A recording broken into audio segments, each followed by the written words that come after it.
அனைவருக்கும் வணக்கம். இந்திய பிரதமர் நரேந்திர மோடி அமெரிக்காவிற்கு அரசுமுறை பயணம் மேற்கொண்டு தாயகம் திரும்பினார். பிரதமரின் அமெரிக்க பயணத்தில் அந்நாட்டின் அதிபர் டொனால்டு டிரம்புடன் உயர்மட்ட பேச்சுவார்த்தையும் நடத்தப்பட்டது.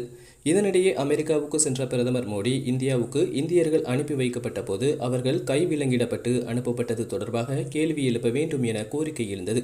ஆனால் அது சார்ந்த உரையாடல் எதுவும் இடம்பெறவில்லை.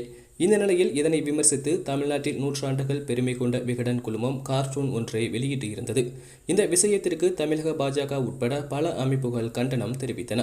இதனிடையே விகடன் இணையதளத்தை பலரால் உபயோகம் செய்ய முடியவில்லை என்ற புகாரும் எழுந்தது. இதனால் தங்களின் இணைய பக்கம் மத்திய அரசால் முடக்கப்பட்டு இருக்க வேண்டும், நாங்கள் சட்ட போராட்டத்தில் களமிறங்குவோம், கருத்து சுதந்திரத்தை முன்வைத்தே விகடன் செயல்படுகிறது என மத்திய அரசுக்கு எதிரான புகார்கள் முன்வைக்கப்பட்டுள்ளது. இதுகுறித்து விகடன் எக்ஸ் பக்கத்தில் நூற்றாண்டு காலமான விகடன் கருத்து சுதந்திரத்திற்கு ஆதரவாக தொடர்ந்து செயல்பட்டு வருகிறது.